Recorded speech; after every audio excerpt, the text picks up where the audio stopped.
welcome to another edition of the Growth Clinic. For those of you that are new here, this is a community event we host every Wednesday at 12 p.m. Eastern Standard Time. And the purpose of this session is to share knowledge and techniques designed to help you grow. So first of all, we want to thank you for joining us here, being a part of our community today. We hope you find this session useful. And if you do, please invite your friends, invite your colleagues. We'd love to have them on as well. As always, we want this to be the most valuable hour of your week. So please drop your questions in the chat as they come up. I think this is one that is a very contentious one. There's going to be a lot of questions. So please load up that chat and we'll try to get to all of them, all the questions before we wrap today. So without further ado, let's jump in. Quick intro, I'm Jarrett. I am the Director of Marketing here at WebMechanix. And we have a very exciting session today, a very important session for anyone who's running Google Ads. We're talking all about bid strategies on Google Ads. So bid strategies, obviously, Google is an auction-based system, which means your bid determines where you show up along with what's your quality score, which we'll talk about. But choosing the right bid strategy can mean the difference between success or failure of your campaign. So the problem or challenge, I think, with bid strategies is it can be very complex. There's a lot of different options. And the big question is, like, what do you choose? Like what bid strategy do I use for my campaigns? And how do I make sure that I'm using the right one at any given time? So we've got the perfect person to help break this down for us today as a guest host for today's Growth Clinic. He is one of our top paid search experts here at WebMechanix. He is a secret weapon on many of our biggest and search accounts, and really just a brilliant guy.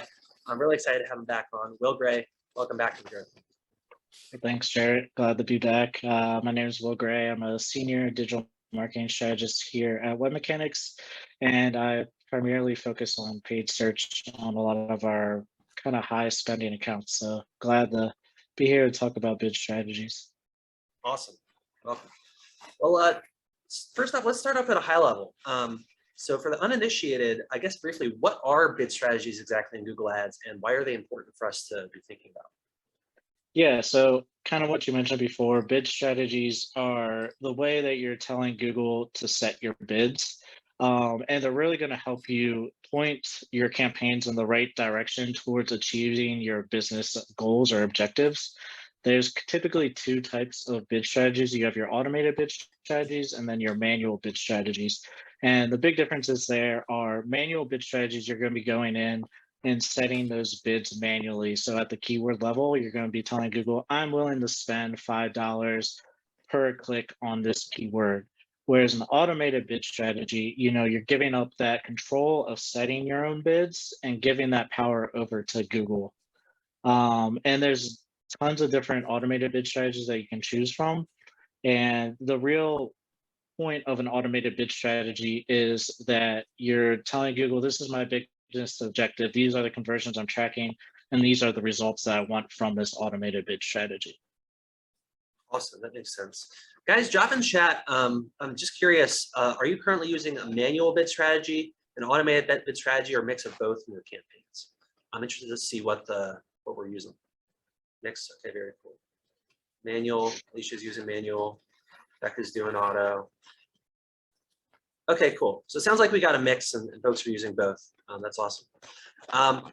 So before we dive into sort of the current landscape of bid strategies, how have bid strategies evolved over the last few years? Obviously, there's been a lot of change with our options and what we can do with Google Ads, especially in the last few years. And what's new or important for us to know about them now?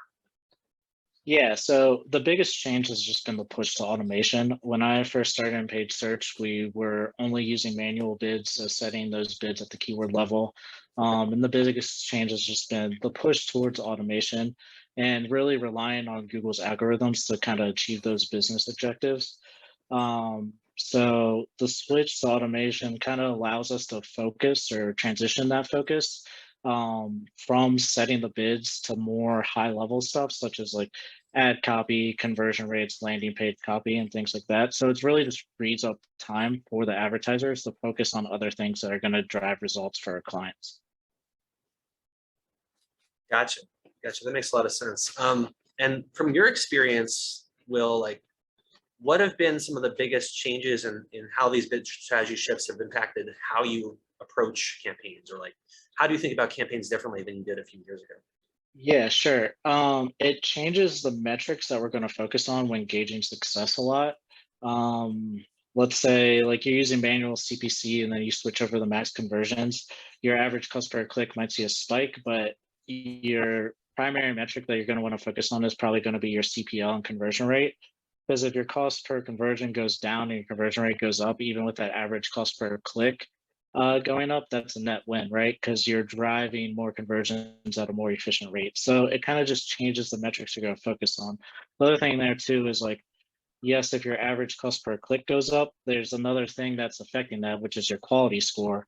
So instead of just worrying about, I don't have the power to set the bids manually anymore, my average cost per click is going up, instead of focusing on I don't have that power to do that, the lower bids by or lower average cost per click just by adjusting bids, focus on the things that you can improve, which would be like landing page experience, ad relevance, and expected click-through rate.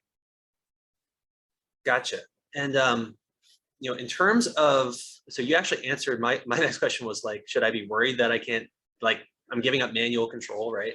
I am curious, like, are there any other things we can do as advertisers outside of the Google Ads, I guess the Google Ads like in-platform stuff itself to make sure that our automations are successful, like data stuff or things like that? Yeah, I mean, I think really applying the bid strategies appropriately will eliminate a lot of the fluctuations in performance. So we'll kind of get in later about the data limits for each kind of bid strategy or automated bid strategy. Mhm. And that's going to really help narrow down on that. And then the other thing that we do a lot is, we have qualifying questions on forums, which helps us get a better conversion instead of just having all leads coming through on our pixel. We might have a qualifying question in there as well that will inform the algorithm a little bit better of like a higher quality lead. Gotcha. Yeah, my understanding is we'll still pass through the lead record to the CRM or wherever it's routed to go, but we'll be selective in terms of conversion events we pass back based on whether that lead passes those qualification criteria. Is that accurate? Yeah, that's correct. So basically our pixel just won't fire if the lead form isn't filled out appropriately or it doesn't meet a certain criteria. Yep. So then by training the pixel with those very particular criteria, you can ensure that when you're automating your bid strategy, which we'll talk about the options for in a sec, you can make sure that you're training it with the right data so that you know that it's going to automatically optimize for the outcomes that matter for your business, not just whatever superficial metric it might see in the platform. Is that right? Yep. Cool. So let's get into it. So what are the current options for bid strategies and what are the use cases for them? Yeah, so there's more than the ones that I'm just going to list now, but these are typically the ones that I'm running inside of accounts. So your first one's manual CPC, and that's where you're just setting bids at the keyword level based on historical performance, most likely. Mhm. The second one would be target impression share, and I'm typically only using this on like a branded campaign where our competitors are bidding aggressively on our branded keywords, but we want to maintain that authority. So I might use that one just to ensure that we're showing up in the top, like on the top of the research results page a certain percentage amount of time. The next one is max conversions, which is really just going to help me drive as many conversions as possible within a fixed budget. And then there's TCPA. So that's more if you have good conversion data and you have almost an unlimited budget, but you need your cost per conversion to meet a certain threshold. So you only want conversions at a certain cost per conversion. Next one's going to be max conversion value, which is going to be more of your e-com accounts, or if you're setting values at the conversion action level or passing back data from data postback from your CRM and using those values. And the next one would be target ROAS, which is similar to max conversion values, where it's going to be more of your e-com or your data postback accounts. Gotcha. That's a very high level. I'm interested to drill into these. So starting with manual CPC. So maybe take me through a couple examples or instances where like when would it make sense to use manual CPC and how do we manage manual CPC? Like what's the best way to make sure that we're using that effectively on the day to day? Yeah, so manual CPC is typically something we use if we don't meet our data requirements to run a smart bidding strategy. And for us, that typically looks like 30 conversions over the last 30 days, which is really the minimum you want to start using a smart bid strategy. I have seen it work on smaller volume accounts as well too, but the fluctuations are going to be a lot greater. And typically if you're not using you're using manual CPC and you haven't met that threshold yet, there's other things in the account that you could be doing to kind of help you reach that threshold. So that's really going to be focusing on your average cost per click and your conversion rate. But the things that we'd like to do when we're running manual CPC is one, adjusting bids, two, making sure all of our search terms, ad copy, landing pages align are going to be the biggest thing. And then three, just improving quality scores when we can, because that's going to help lower our cost per click there as well too. Gotcha. That makes sense. So moving on to max conversions. So when does it make sense to switch from manual CPC to some of these other methods? Like, so 30 conversions is kind of the floor, but are there any other indicators we should be looking for, or things in the account that would indicate like, hey, maybe we should change our bidding strategy to something more automated? Yeah, so it's really that data threshold of 30 conversions over the last 30 days. The more, the better. And typically I run max conversions once we reach that threshold. Mhm. And then I use max conversions when I don't have the budget to run target CPA. Because there can be big fluctuations, especially when you first launch of your cost per conversion, because typically you're going to see your average cost per click increase a little bit. And it will improve over time. Like a small account or campaign like that only gets like 30 conversions over the last 30 days. It's going to take a couple weeks for the bid strategy to get out of the learning phase. So you want to make sure you give it enough time to run. But yeah, so I'll run max conversions once we hit that threshold, and if we don't have a large enough budget to run target CPA. Typically, you want a daily budget of 10x your target CPA to run TCPA. So that's going to be a lot higher than most people are willing to spend when you're talking like B2B lead gen, where you're getting, your cost per conversion could be around $200. Right. So that daily budget would need to be about $2,000. Gotcha. Wow. So Yeah. definitely high threshold. I'm curious about max conversions and max conversion value. Like, what are the instances you would switch to max conversion value versus max conversions? Like, what would the use case be there? Yeah, so the reasons I would use max conversion value over max conversions is if we're focusing on the value of a specific conversion action. So we'll talk about an example of this later on, but if I'm passing conversion values into Google Ads, or if I have them set at the conversion action level, basically if I'm trying to weight a primary conversion action more than like a lower conversion action, let's say like form fills is more important than demo requests or something, I could create a formula to weight those based on like my sales data, and then use max conversion value to prioritize the form fill over the requested demo. Gotcha. Okay, that makes sense. I'm curious about also max conversion value versus TROA. So it seems like max conversion value is within that fixed budget, and then target return on ad spend is so how would those two be different? Like, what's the nuance there?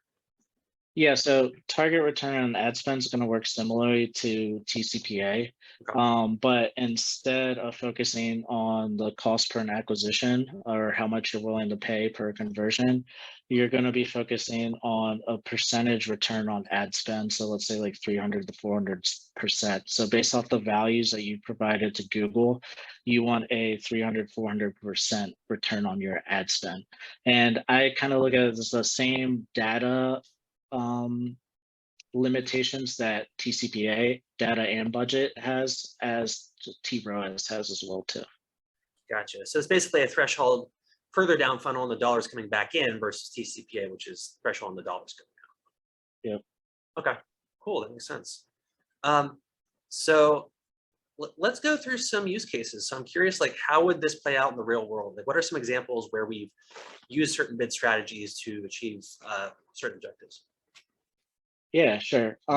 So one example with one of our clients, we use T-Rise to kind of help them drive more calls to their website or from their website. Essentially, they were tracking a bunch of different conversions, but calls had always been the best performing as far as sales go. They didn't want to stop tracking the other conversions that were important to them, like contact us, demo requests, white paper downloads, and such as that.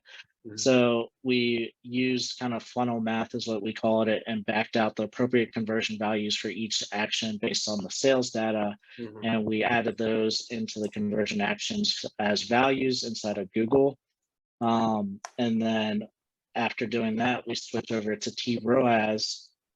I can that a certain percentage return on ad spend. Yep. And basically, the end result was that we largely increased calls while slightly increasing the rest of the conversion actions and overall lowering the account-wide CPL.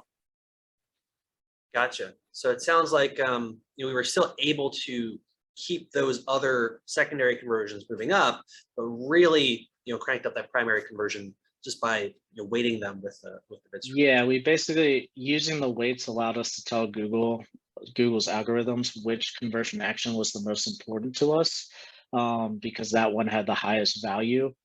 So we'd go out and find other users that were more likely to take that conversion action rather than like a form fill or a white paper download. Yeah, and your point on the funnel math is a huge point. So that's something that is becoming more and more relevant now, is to basically map out the individual stages of your funnel. And then that's what allows you to ensure that you're moving the needle on each of those different stages, right? Just to share a quick visual example. So say you have 4,000 leads per month, but then your other stages might be marketing qualified lead, sales qualified lead, ultimately closed deal. You want to map out, how long does it take between each of these stages? Like, what's the time latency? And then what's the conversion rate at each of these stages, right? And when you do this, you're able to essentially understand, like, what's your baseline, and then you're able to identify, to Will's point, like, what bid strategy is going to make the most sense here, and which of these metrics should we really be optimizing towards. Will, does that align and generally jive with the approach? Yep, and we actually have a case study written on this, so I just shared it in the chat if anybody wants to dive deeper into that. And this kind of lays out the approach that we took and the results that we actually got in deeper analysis. Ooh, nice link. Yeah, definitely check that one out. That's a good one. And it's on the Optimizer site. They're a great software to check out too for automating a lot of this stuff and setting rules and stuff. So what's another example? So we talked about T-ROAS. What's an example where we've used TCPA effectively? Yeah, so one example of that, we use TCPA on one of my accounts as a portfolio bid strategy. So basically you're combining the data and the budget between multiple campaigns and telling Google, on these, we use 7 campaigns. So on these 7 campaigns, our objective is to hit this target cost per acquisition or this target cost per conversion. So we did this because we didn't quite meet the budget requirements that we wanted to run TCPA at the campaign level. We had a good amount of conversion volume in each campaign. It's just the budget would have been too high for us to run target CPA. But by lumping them all together, we could use all that data and information from all the campaigns and combine the budgets. So use a shared budget instead of individual campaign budgets. So since May, we've been able to work our CPAs of these campaigns down from 212 to 159 while maintaining conversion volume. And this has freed up a lot of extra budget that we can spend in other areas of the account. So we've grown the account-wide conversion volume because of this, just because of that decrease between these 7 campaigns that allowed us to spend budget in other areas.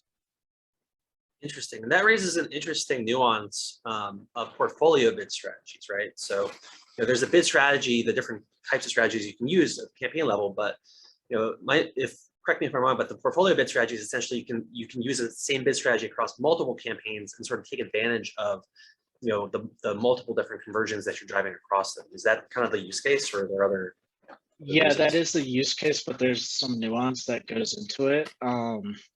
So since the bid strategies are optimizing at the query level, I would probably only use it on campaigns that have similar search queries.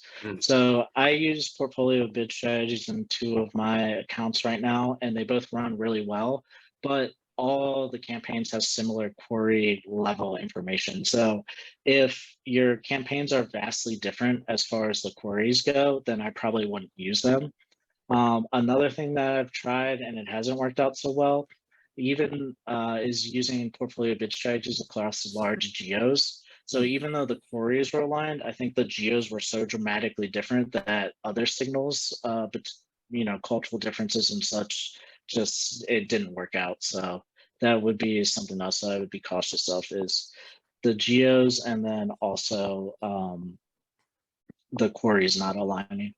Interesting. So to read that back, it sounds like if you're going to use a portfolio bid strategy, the queries between the campaigns you're using them on need to be very similar, and the general culture, like there has to be a lot of synchronicity between those campaigns, or otherwise there's going to be something disjointed that's not going to work out. Yeah, and you also want the business objective to be the same. So I mean, if you're breaking up like campaigns by funnels, or like middle funnel, bottom funnel, top of funnel, which we see some clients do, you probably wouldn't want to set the same like business objective for each of one of those. Like your top of funnel CPA is probably not going to be as high as your lower funnel CPA, right? Yep. Gotcha. That makes sense. Cool. So guys, feel free to drop your questions in the chat. If there are particular like bid strategy situations you're struggling with, or maybe a question on like, should I use this bid strategy or that bid strategy? Let us know. We'd love to chat about it, or work you through some of those use cases. I'm curious, Will, what are some common mistakes you see people making with bid strategies? Yeah, so some of the common mistakes would be not applying the correct bid strategy to hit business objectives.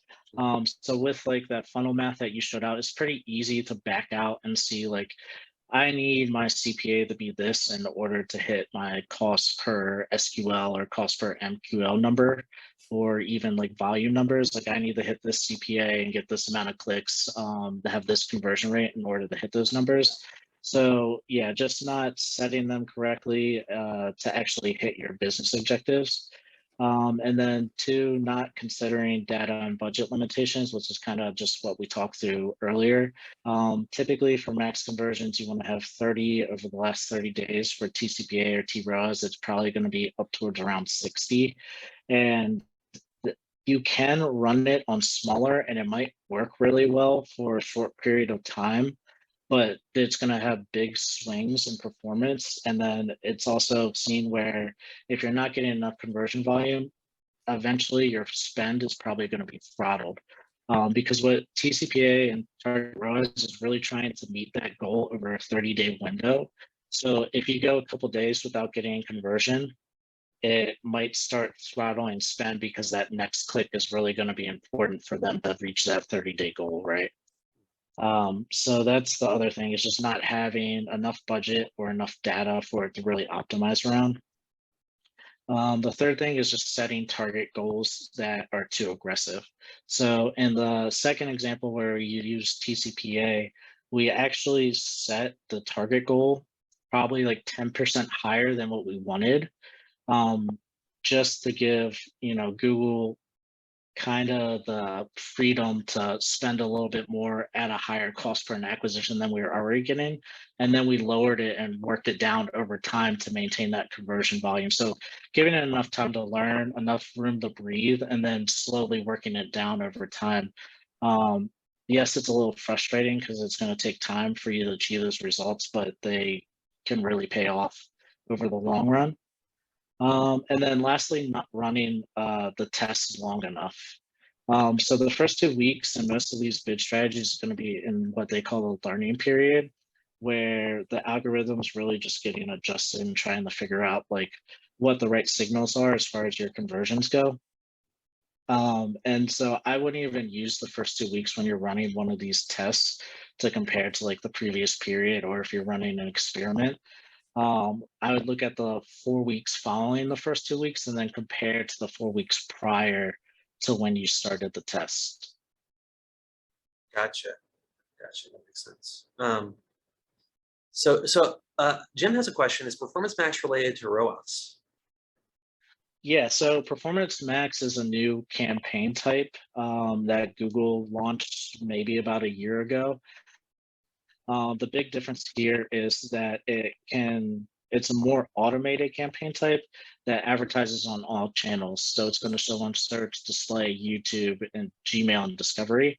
It can be related to Target ROAS. You can certainly use Target ROAS in your Performance Max. I know we're using Performance Max with some of our e-com clients and seeing good results there using Target ROAS. We're also using Performance Max in some of our lead gen clients and using max conversions in TCPA and seeing good results there as well too. Cool. So Will, I'm wondering so we know that, if we're doing manual CPC and we're getting to the 30 conversion or the 30-day period mark, it makes sense to make that switch to max conversions generally. But I'm curious about some situations when business goals change. So for example, say we're doing max conversions campaign, we're working within that window of over 30 conversions, a 30-day period, and we raise a Series B round, we get like $100 million. And the goal is now like we need to scale, but we still need efficient growth. So we need to scale within a target cost per. Does it make sense at that point to just crank up the budgets and switch to TCPA, or like how do we make those transitions, or what makes sense to do at junctures like that? Yeah, so I would slowly scale the budgets over time and wait till I get to that 60 conversion goal metric before I switch over to TCPA, if I have the freedom to do that. Usually if you increase the budget by like say 10 to 15% week over week, it's not going to cause a huge fluctuation in performance. It's when you have a large budget increase at one time where you're probably going to send that bid strategy back into the learning phase, because it's seeing how many conversions it can get you within that fixed budget.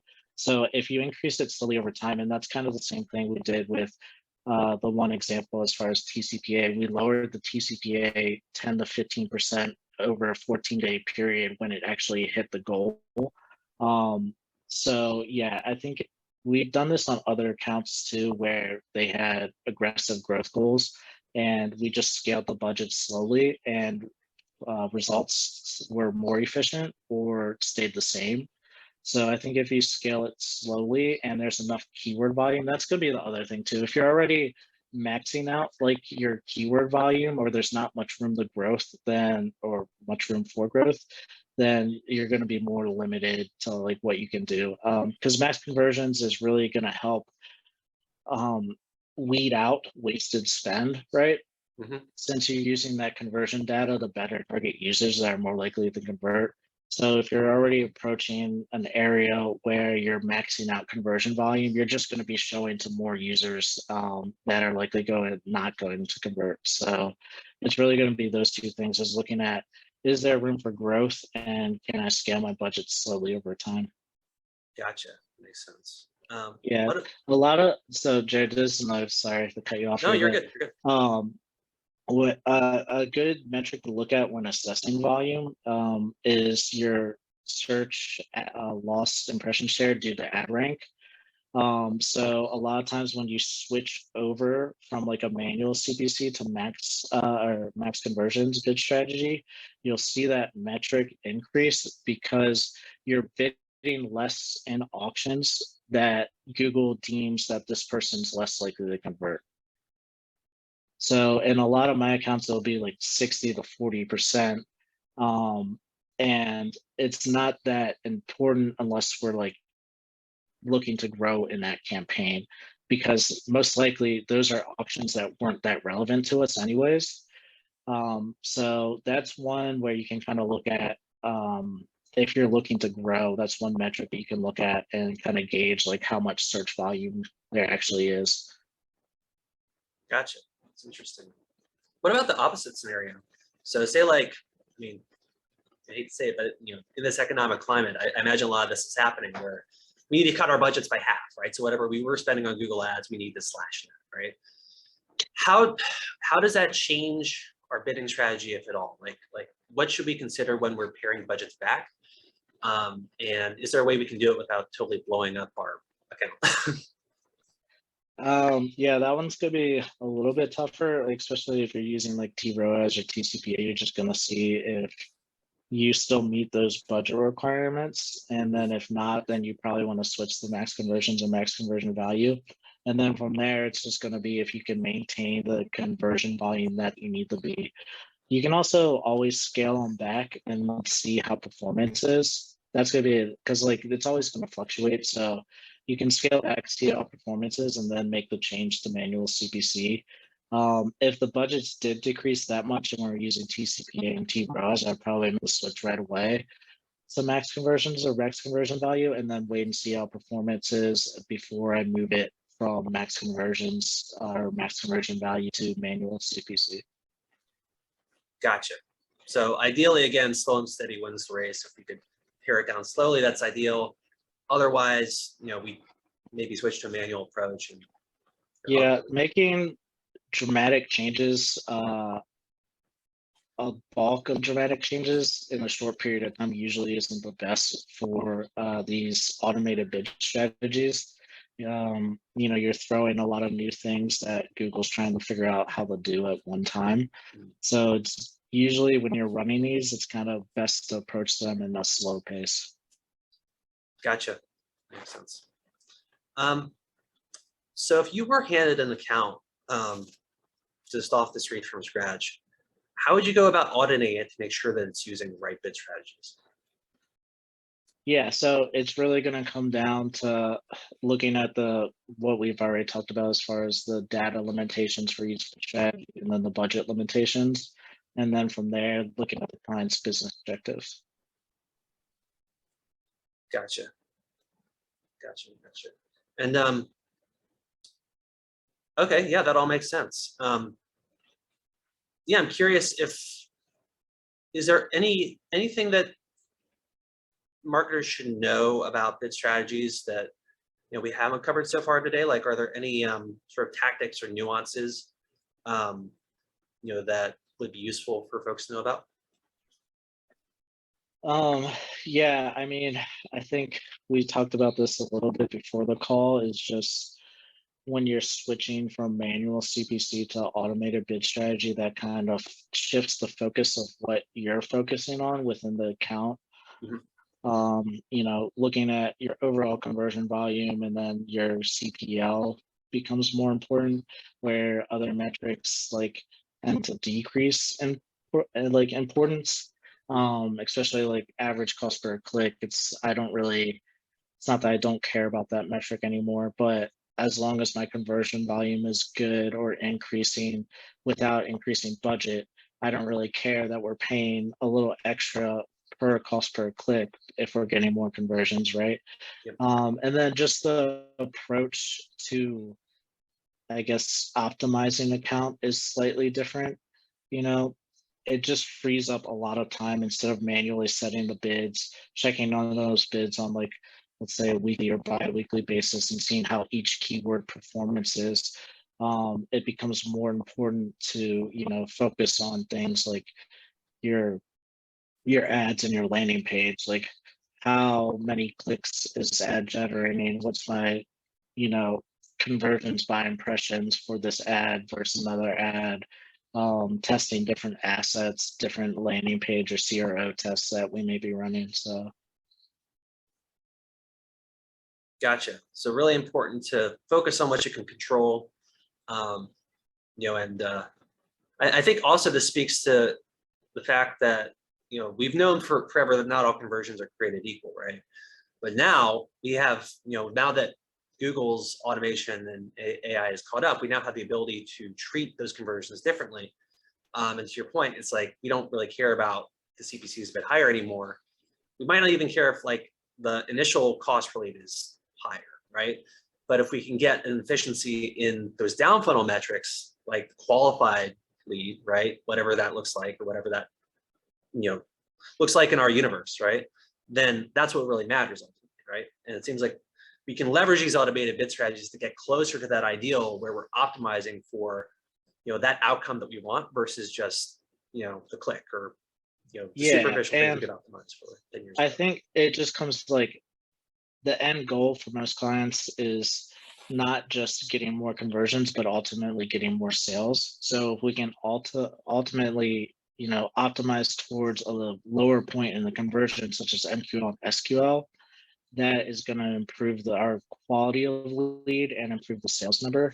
So if we have that information that we can pass back to Google and use that in our automated bid strategy to really start optimizing towards users that are going to be more qualified instead of just, telling Google how much we're willing to pay for a specific query. That's going to be a lot better in the long run as far as increasing revenue numbers.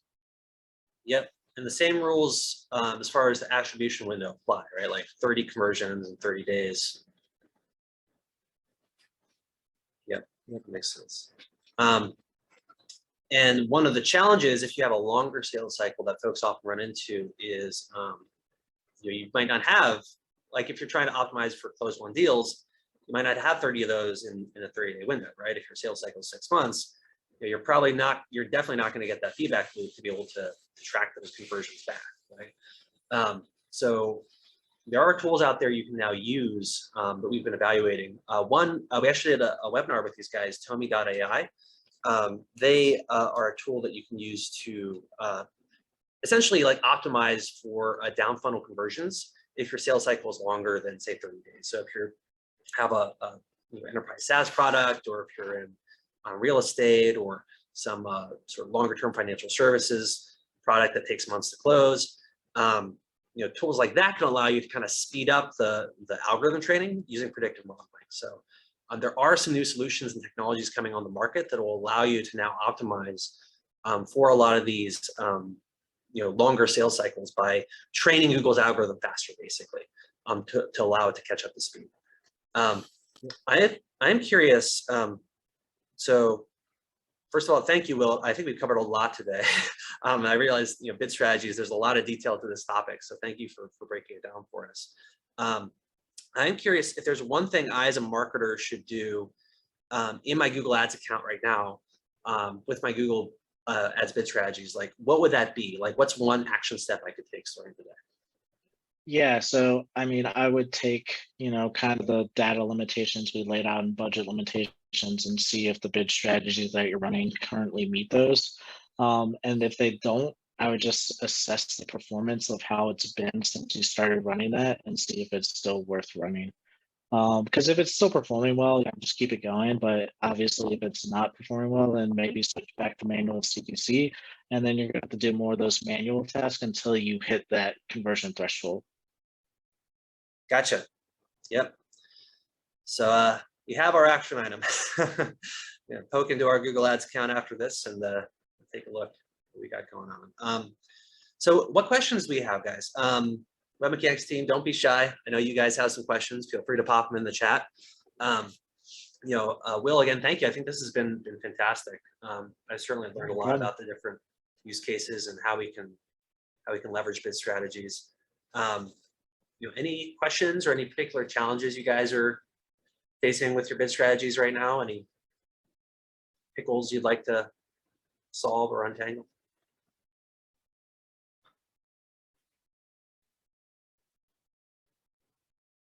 Going once, going twice. Will, while we're waiting,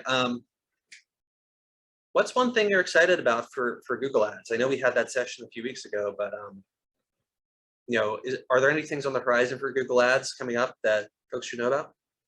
I've seen really good results with Performance Max so far. We have had a little bit of an issue as far as lead quality goes, but the cost per conversion is so much cheaper than, let's say, search, display, discovery, Gmail running on its own, that our cost per MQL and cost per SQL on a lot of clients is actually cheaper, even with like the bad lead quality coming in.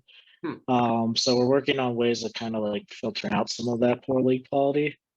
So that's something I'm excited about. I know like not a lot of people are running it right now. So that's something advertisers can look into to kind of take advantage of. The other thing that rolled out maybe about a year ago or 2 years ago that I also don't think people are really taking advantage of, and this is going to be more for like your e-com clients, is seasonality adjustments.